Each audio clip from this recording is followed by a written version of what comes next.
Hello again, everyone. Welcome to Washington Gun Law TV. I am Washington Gun Law President William Kirk. Thanks for joining us. Where are we today? We are up in Zion, Illinois. But America, especially those of you who have suddenly found this new interest in suppressors because, well, you're going to have an opportunity in the very near future to buy them without having to pay an extra $200 tax stamp. But for some of you around the country, especially if you live in certain states, there are some things that you really need to think about, and there's some timing issues that you need to be really aware of. For the rest of you that live in free states that let you live free like Americans, there's some other really important things that are going to happen once we go to $0 taxation that you need to be aware of, especially as it relates to gun trusts. So today, let's spend a few minutes and let's talk about everything you need to know right now about suppressors.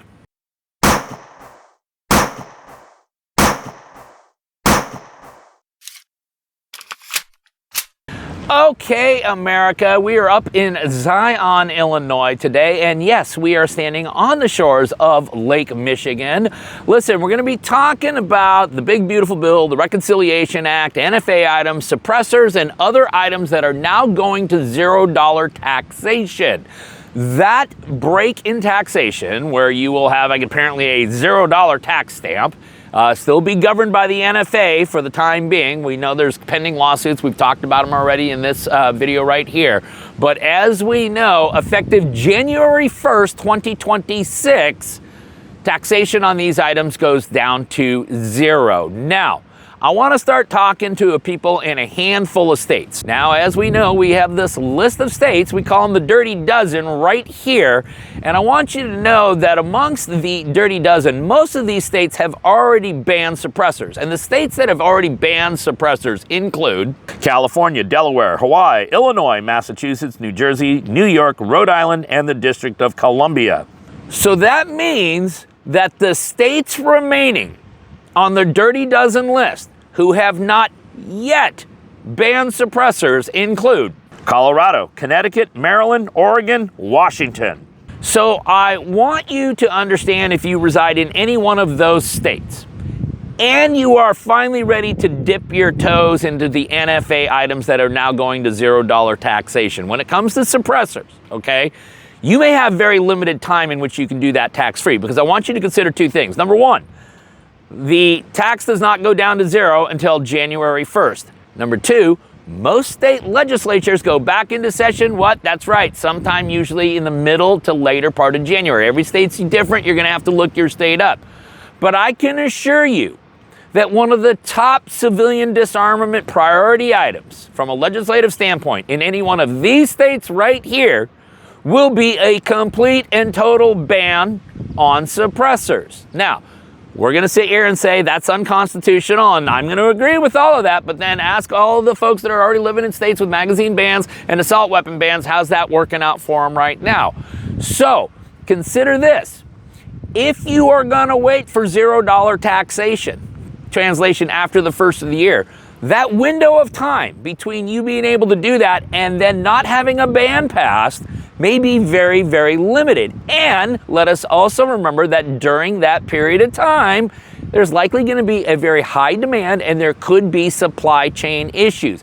If you live in one of these states right here, how can you avoid this? Well, listen, if you can come to some sort of an agreement with your FFL where you could purchase the item right now and do everything except for the transfer and have them hang on to that item until January 1st or sometime after that in 2026, you could then have the transfer occur at a time when taxation is zero. And remember, you are paying for the transfer at that point. That is what you're being taxed on. So that's one way where you can start accumulating these items now where there's not an inventory problem, and then take delivery of them during what could be a very narrow window of time. I want you to consider that. Now, for everybody around the country, here's the other thing I want you to consider. Many of you have gone out and you've kind of slowly accumulated an NFA collection, and many of you have done it through single shot trusts, which means a lot of you may have multiple NFA items lying each individually in single shot trusts, which means you have 8-10 gun trusts. And gun trust lawyers will typically tell you the best thing to do is to essentially consolidate everything into one trust. Now, that is always a good idea from an estate planning point and stuff like that.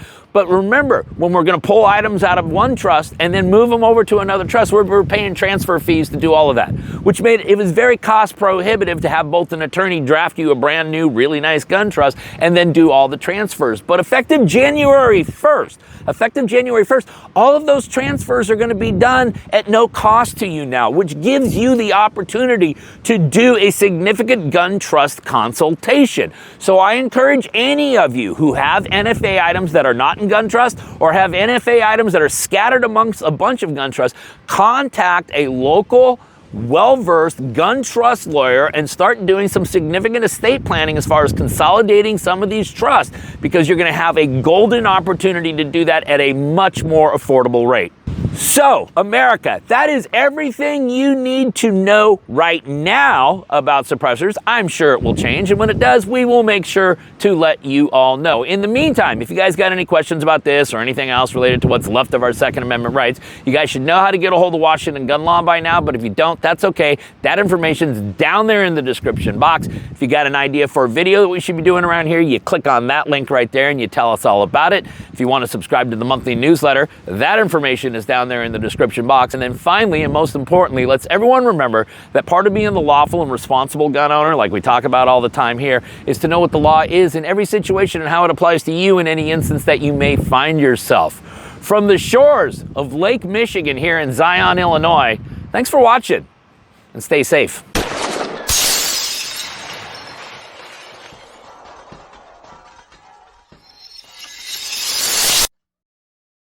Well, and just to give people the type of understanding of the financial catastrophic occurrence that occurred, you and I are both privy to people who have been involved in lawful self-defense situations, pulled the trigger with legal justification, faced potential legal consequences, and had to fight for their freedom. Didn't have coverage. How much money did it cost them to win their freedom? You know, I really don't think that people really can grasp, you know, the magnitude of expenses. You know, most recently, and you and I have talked about this in the past, the Kyle Rittenhouse case brought a lot to light. Right to bear, that's right, legal protection for self-protection. Listen, good lawyers aren't cheap, cheap lawyers aren't good. You're not truly prepared unless you have right to bear back you.